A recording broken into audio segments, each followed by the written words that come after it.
Hey guys, you ever look at those massive high-tech greenhouses online or those complicated setups and just feel, well, a bit overwhelmed? You might find yourself thinking, why does growing a simple tomato have to be so difficult and so expensive? Well, now the honest truth is, you don't need any of those fancy, pricey gadgets to get a garden overflowing with beautiful, juicy tomatoes. No, sir. The biggest mistake I see folks making starting out, it isn't a lack of tools, it's just a misunderstanding of the plant's own quiet language. You see, tomatoes have very tender, brittle stems. If you just let them sprawl out on the damp ground, they'll snap under their own weight. They'll rot from the moisture, and they'll end up as an open buffet for every little pest in the yard. We can do better by them than that. Today, I want to show you how to build some real simple, honest-to-goodness trellises. We don't need anything fancy. Just a few old bamboo poles or maybe some scrap wood you've got lying around the yard. And while we're working, we'll talk a little bit about the quiet rhythm of the plants themselves, how to prune them back gently, when to pinch the tops, and how to feed the soil so it feeds them. Now, I promise you, if you just follow these patient, fundamental steps, it doesn't matter if you've got a sprawling backyard or just a tiny sunlit corner on a balcony. You're gonna see those vines absolutely loaded down with heavy, sweet red fruit. It's a beautiful thing to watch. All right, let's get started. All right, before we even think about raising up that trellis, we've got to make sure the roots have a good, rock-solid foundation. You see, tomato plants, well, they're incredibly heavy feeders, but they're also real sensitive to the soil they're sleeping in. Now, they like it comfortable, right around 70 to 80 degrees. That's the sweet spot where they really start to stretch their leaves, soak up the sun, and grow. But if you want to know the absolute make-or-break factor, it's the soil pH. We want that sitting right between 6.0 and 6.8. From what I've seen out here in the garden over the years, it's right in that little window where those tiny root cells open up, nice and easy to drink in all those good micronutrients.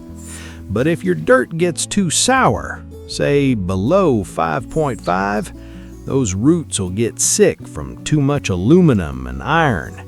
And worst of all, they won't be able to take in any calcium. That little calcium deficiency, well, it leads to a classic heartbreak that about 90% of beginners run into: blossom end rot. It just ruins the fruit right from the bottom. To keep that from happening, we just need to give them a little helping hand before we tuck them into the ground. Just mix a little agricultural lime or some finely crushed eggshells right into the dirt. It sweetens the pH and gives those roots a beautiful natural boost of calcium. There, now we're ready. Now, nature has a beautiful little secret when it comes to the humble tomato. You see, unlike most of the other green things in your garden, a tomato stem has this wonderful, quiet power. It can grow new roots from just about anywhere along its stalk. So, when it's time to put those young seedlings into the earth, don't be shy. Don't plant them shallow. You'll want to bury that little plant deep, right up to about halfway or even 2/3 of its height. It might feel a little strange to cover up so much of that fresh green growth, but trust the soil. Every bit of that buried stem is going to wake up in the dark, stretching out and sending a whole new massive network of roots into the ground. And that, well, That gives your plant a foundation like no other. It can drink deep from the cool earth, finding all the water and nourishment it needs, while standing quiet and standing strong, even when the fierce summer winds come blowing through. Now, once your green little friends get to be about knee-high, say 18 inches to 2 feet, or when you first spot them pushing out those delicate little flower clusters, well, that's your quiet cue to get your trellis in place. We don't want to wait until they're heavy, tired, and starting to droop down to the dirt before we lend them a hand. Now, giving support early, that's always the kindest way to garden. So today, I'd like to show you 3 of the simplest, most honest little designs you can put together.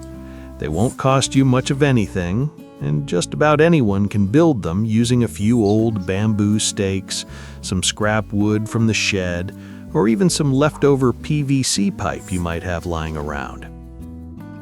Now, when you're looking to support those long, straight rows of tomatoes, nothing quite beats a classic X-frame. It's a beautiful, simple design. You just take 2 sturdy wooden stakes, cross them over, and set the bases about 2 feet apart. Then you just lash them together nice and snug right where they meet. You go ahead and do the exact same thing down at the other end of your row. Once you've got both ends standing, you lay a nice long ridge pole right across the top of those X shapes to tie the whole thing together. What you get is a frame that'll stand true even when a heavy summer storm rolls through. It distributes the weight of those ripening vines beautifully and lets the fresh air drift right through the leaves just the way nature intended. Now, just like that X-frame, an A-frame uses crossed stakes too, but we tie them right up at the very top to make a nice steady triangle. Down at the bottom, those 2 sides angle inward. This simple shape gives you the absolute best strength, making it just perfect for those tall, heavy tomatoes that love to climb way up. Now, if you're growing in pots, maybe out on a balcony, those round cages are going to be your best helper. You can buy them ready-made, or just tap 4 straight stakes around the rim and wrap some soft twine to make your own little rings. As the plant grows, the branches will just rest easy on those rings, keeping everything neat, tidy, and right where it belongs. You see, building the trellis is really only half the journey. The other half, well, that lies in how you tie the knot. I've seen so many folks use those plastic zip ties to bind their tomato stems tight to the stakes. But as that stem grows and expands, that tight little loop ends up choking the poor plant, crushing the delicate veins inside, cutting off the very food it needs to live.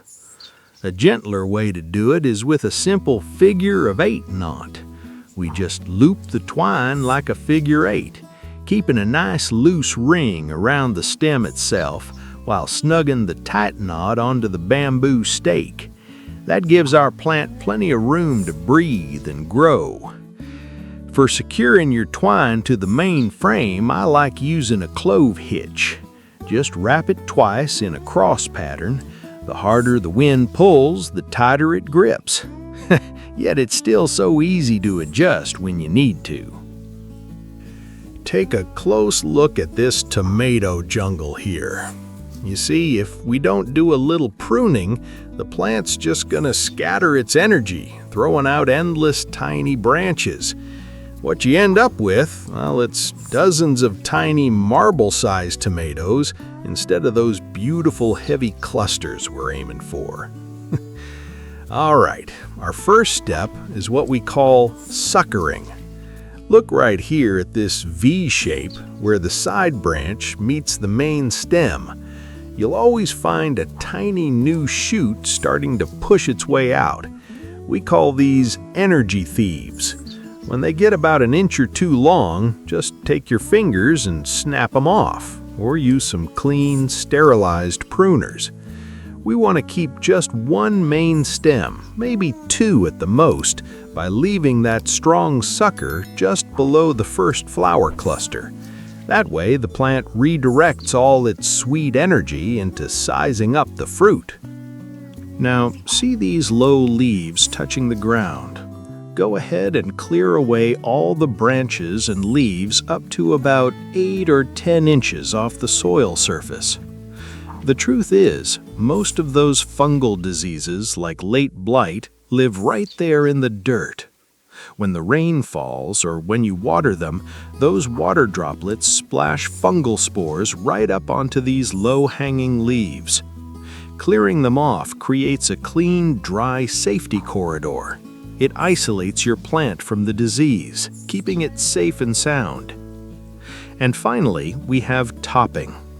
Once your plant has successfully set about 4 to 6 nice clusters of fruit, or when it reaches the very top of your trellis, it's time for a definitive move. Pinch off that main growing tip right at the top of the plant, making sure you leave 2 leaves above that final flower cluster. This little trick shifts the plant's hormones, signaling it to stop growing taller and pour every single bit of its life force into making those green tomatoes grow plump and ripen into a rich, beautiful red. Just remember, never prune your plants when the leaves are wet, so we don't let any bacteria invade those open wounds. See, when it comes to watering, the secret is pretty simple. Always water at the roots, never wet the leaves. Wetting the foliage in the evening is just inviting trouble, things like mildew and leaf spots. To keep the soil clean and damp, tuck them in with a thick mulch of straw, rice hulls, or dry grass right around the base. As for feeding, a tomato's appetite changes as it grows. Early on, they just want nitrogen to build strong branches. When they flower, they get thirsty for phosphorus and a touch of boron to help the pollen take. But once the fruit shows up, that's when they crave potassium and calcium. That potassium is the real magic. It draws the sugars right into the fruit, making them plump, heavy, and beautifully sweet. All right. What do we do when our plants get troubled by aphids, whiteflies, or those big green hornworms? First off, let's just toss those harsh chemical sprays right in the bin. We want to work with nature. You can make a wonderful remedy by soaking 1 kilogram each of garlic, hot chili, and ginger in 3 liters of alcohol for about 15 days. Once it's ready, dilute it and spray it gently. This fiery mix breaks down the shells of those sucking bugs and sends them packing. Or, even simpler, mix 15 milliliters of cold-pressed neem oil with warm water and a drop of organic soap and mist the undersides of the leaves. That neem oil has a natural way of stopping pests from multiplying, keeping your whole little backyard ecosystem safe and happy. You see, growing good tomatoes, it doesn't take any fancy, high-tech wizardry, just a bit of understanding. When you get that soil right, build your simple X-frames, tie those soft figure-8 knots, prune those little suckers back and water them deep, you're just helping nature do what she does best. Go ahead and harvest them when they turn a deep, even red. That's when all that sweetness is locked in. Oh, and one little thing. Never ever put a fresh tomato in the fridge. Cold just steals away all that rich summer flavor. I hope these simple steps find a good home in your garden. If this talk was helpful, maybe hit that like button, subscribe, and ring that little bell so we can keep spending this quiet time together. Let me know in the comments which trellis you're building. Thanks for sitting with me today, and happy gardening!